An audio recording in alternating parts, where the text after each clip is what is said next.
Buenos días, yo soy Carla Alexandra Calero Arce, soy de la sede de Jicaral y el día de hoy les voy a mostrar una video presentación. Bueno, vamos a empezar hablando de los paradigmas, en este caso el paradigma conductista. Este paradigma se enfoca en estudiar y analizar la conducta a través de la observación, fomentando que el comportamiento y la conducta del ser humano se va adquiriendo y a la vez modificando por medio de la interacción con el medio que los rodea. Bueno, según la cita directa de Abarca y Traña 2021, página 6, para el conductismo el conocimiento no se desarrolla de acuerdo con cambios estructurales dentro del estudiante, sino que el conocimiento se adquiere a partir de la suma de relaciones o asociaciones entre estímulos y respuestas. Bueno, ahora les voy a hablar de los principales autores de este paradigma, empezando por John Watson.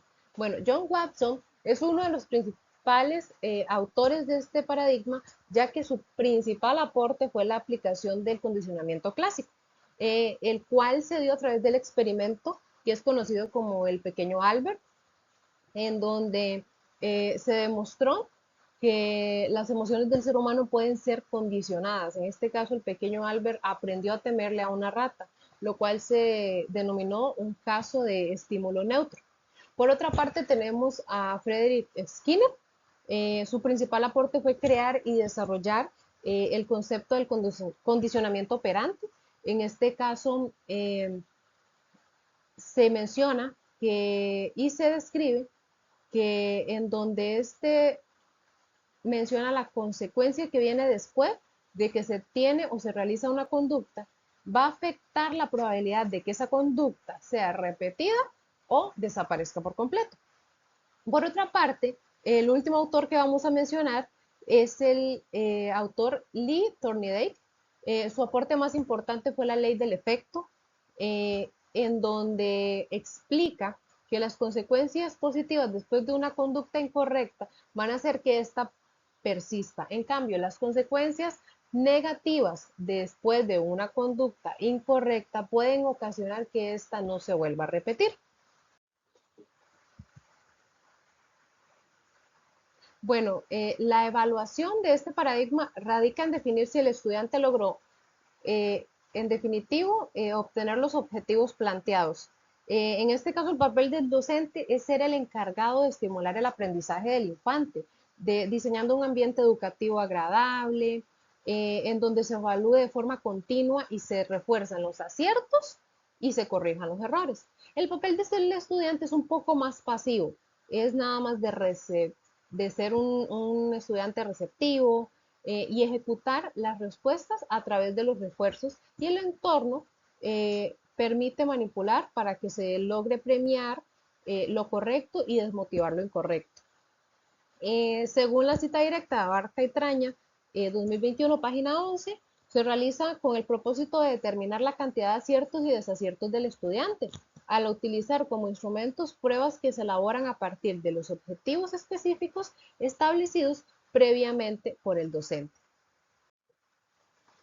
Ahora vamos a hablar del paradigma socioconstructivista. Bueno, se entiende porque el aprendizaje es un proceso activo, contextual y sobre todo social, ya que los infantes construyen su propio aprendizaje a través de las experiencias previas, pero esencialmente de la interacción con las demás personas que lo rodean. Esto lo reafirma la cita directa de Abarca y Traña 2021, página 13, en donde dice que el desarrollo de los procesos psicológicos superiores tienen origen en la vida social de las personas al interactuar con los demás. Ahora vamos a hablarles de los autores principales de este paradigma, empezando por Lev Vygotsky. Bueno, su principal aporte fue crear el concepto de zona de desarrollo próximo, en donde se enfoca en que el estudiante tiene un aprendizaje más afectivo, si es afectivo y efectivo, si es acompañado por otros para realizar actividades que tal vez no puede realizar del todo bien, por lo que va a necesitar ayuda. Luego está Jerome Brunner. Uno de sus aportes fue promover el aprendizaje por descubrimiento, guiado en este caso, en donde menciona que en vez de solo transmitir conocimientos al infante, es mejor motivarlos a la curiosidad y a la exploración para que tengan un aprendizaje más significativo. Por otra parte, el tercer autor es Jean Piaget. Bueno, aunque se enfocó más en el constructivismo, también aportó al paradigma socioconstructivista. En este caso, impulsa el aprendizaje como una construcción activa. Eh, Él se enfatizaba en que el niño aprende a través de la construcción activa y la interacción con el medio que lo rodea. Y así se le van a transmitir los conocimientos. Bueno, la evaluación de este paradigma se da durante todo el proceso de aprendizaje, por lo que es una evaluación continua en donde el docente no solo evalúa, sino que es el encargado de acompañar al estudiante en el proceso de aprendizaje. En el caso del estudiante es quien construye su conocimiento, por lo que participa en la evaluación de forma individual o en pares. Y también, por último, el entorno va a depender o va a determinar la evaluación considerando la cultura, valores, lenguaje social del infante, entre otros. Esto lo reafirma la cita directa de Abarca y Traña 2021, página 40, en donde indica que viene a proponer la relevancia que tienen los otros en el proceso del aprendizaje del educando. Por ende, se deben propiciar espacios enriquecedores en el proceso del aula del docente, el estudiante de educación preescolar pueda aprender de los demás. Luego está el paradigma holístico. Este paradigma se enfatiza en que se entiende la realidad de forma integrada y no de forma aislada, en donde busca que el ser humano integre todas sus partes para aprender mente, cuerpo, emociones, entorno y espíritu. Esto lo reafirma la cita de Abarca y Traña 2021, página 53, en donde indica que el paradigma holístico parte de la premisa de que el mundo o la realidad se deben ver como un todo integral y no de forma fragmentada como lo proponen otros paradigmas. Sus principales autores son Fritjof Capra. Su aporte fue la creación de integrar la física moderna con la filosofía oriental, en donde se propone que el universo es un sistema que se relaciona de manera dinámica. Por otra parte está David Bohm. Su aporte fue plantear la realidad como un todo indivisible, introduciendo el concepto de orden aplicado, el cual promueve que todo se conecta de forma profunda. Por último está Ken Wilber. Su aporte fue desarrollar el modelo AQAI, que propone una visión donde se integre el ser humano y la conciencia de una forma evolutiva. La evaluación de este paradigma es global e integral, en donde se evalúan todas las capacidades, por lo que el docente puede evaluar en base a los conocimientos y todas las capacidades que conoce de sus estudiantes, y los estudiantes participan en los conocimientos que tienen en esa evaluación. Esta evaluación se hace a través de un entorno flexible en donde se toman en cuenta todas las habilidades y aptitudes de cada estudiante. Esto lo reafirma la cita directa de Abarca y Traña 2021, página 61, en donde indica que la evaluación debe ser un proceso global o integral y por lo tanto debe verse como un todo. Abarca las capacidades motrices y psicosociales. Y por último, vamos a hablar del el paradigma de la neurociencia, que aunque no es un paradigma educativo exactamente, sí se enfoca en cómo el ser humano aprende, ya que se basa en entender cómo el cerebro recibe, procesa y almacena la información. Aquí podemos mencionar la memoria, el entorno, la atención e incluso las emociones, quienes van a influir en el aprendizaje. Esto lo reafirma la cita directa de Abarca y Traña 2021, página 62, donde dice que trata del estudio de cómo los billones de neuronas que tenemos en todo nuestro cuerpo se intercomunican estableciendo puentes o conexiones neuronales que interpretan los diferentes estímulos que provienen del ambiente. Ahora les voy a mencionar los principales autores. En este caso, Eric Campbell, su principal aporte fue el descubrimiento de los mecanismos moleculares de la memoria, en donde logró demostrar que el aprendizaje modifica de manera física la conexión que tienen las neuronas entre sí. Está Antonio Damasio. Su aporte principal fue demostrar que son la base del pensamiento racional, explicando que estas no son lo contrario de la razón, sino que son primordiales para que el ser humano tome decisiones de manera inteligente e importante. Por último, tenemos a Francisco Mora, quien fundó la neuroeducación en América Latina, en donde promueve que la enseñanza debe basarse en cómo es que aprende el cerebro. Bueno, ahora vamos a hablar de las metodologías activas.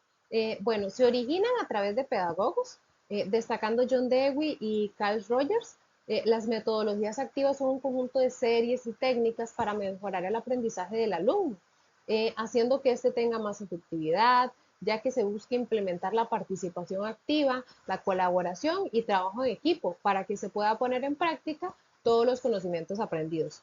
Eh, Esto lo rectifica López 2005, citado por Camón 2002, página 7, quien nos indica que es un proceso interactivo basado en la comunicación profesor-estudiante, estudiante-estudiante, estudiante-material didáctico y estudiante-medio, eh, que potencia la implicación eh, responsable de este último y conlleva la satisfacción y enriquecimiento de docentes y estudiantes. Ahora vamos a hablar de algunas propuestas pedagógicas, empezando por el método Reggio Emilia, creado por el pedagogo Loris Malaguzzi. Este método se centra en la educación infantil y se dirige a niños de 0 a 6 años, en donde los niños son los protagonistas e indica que el aprendizaje se basa en investigación, es decir, explorando, observando, jugando, lo que se le conoce como ensayo-error, se enfoca en la experiencia. Esto lo ratifica eh, Martínez y Ramos, página 142, donde indica que aquí el docente escucha a los niños, les deja tomar la iniciativa y además los guía de una forma más, productiva. Los niños aprenden por medio de observación para después desarrollar sus propios proyectos de creación. Este método se caracteriza porque el docente es el guía investigador acompañando al estudiante. También se coloca el ambiente como un tercer maestro, ya que el entorno promueve esa exploración e investigación y coloca al niño como prioridad en donde él es el protagonista de su propio proceso de aprendizaje. Su evaluación, bueno, su evaluación es cualitativa. Se enfoca en entender el proceso de aprendizaje y no medirlo a través de exámenes eh, o algún tipo de cuestionario. Se evalúa cómo avanza el pensamiento del niño, su imaginación, participación, creatividad, entre otros. Luego tenemos el método Montessori, creado por la doctora italiana María Montessori. Este se enfoca en que los infantes aprenden de una mejor forma cuando tienen la libertad de poder investigar y de explorar para poder aprender a su ritmo a través del entorno que los rodea, el cual debe estar preparado de manera muy cautelosa.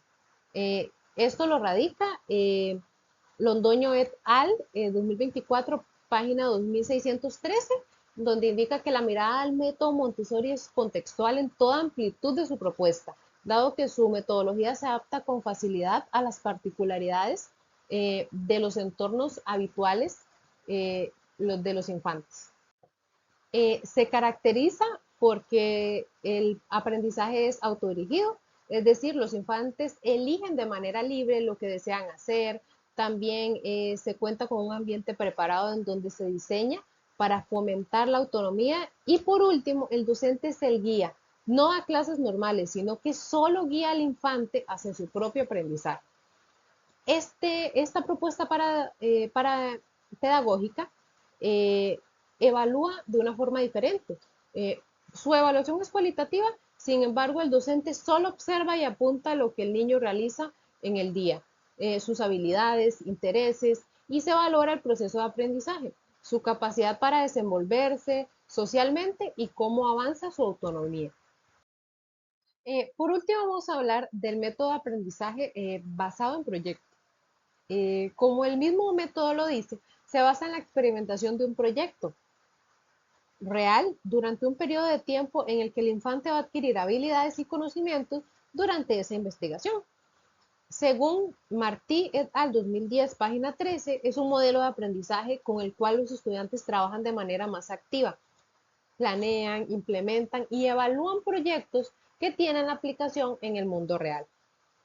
Este método se caracteriza eh, porque los proyectos se generan a través de los intereses de los infantes, que genera preguntas reales y así obtengan experiencias reales. También porque el aprendizaje es activo y vivencial, es decir, los niños van a aprender experimentando y conociendo a través del juego.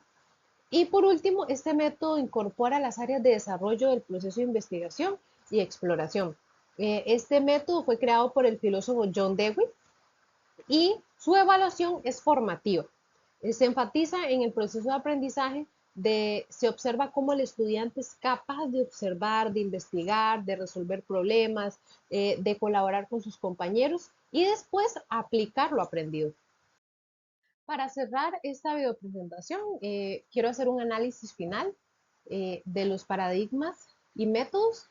Sin duda alguna, los paradigmas y modelos pedagógicos son fomentadores de respeto, igualdad de oportunidades y el acceso de una atención integral, ya que son formas de generar aprendizaje siempre buscando el bienestar del infante, colocándoles como protagonistas y el centro de su enfoque.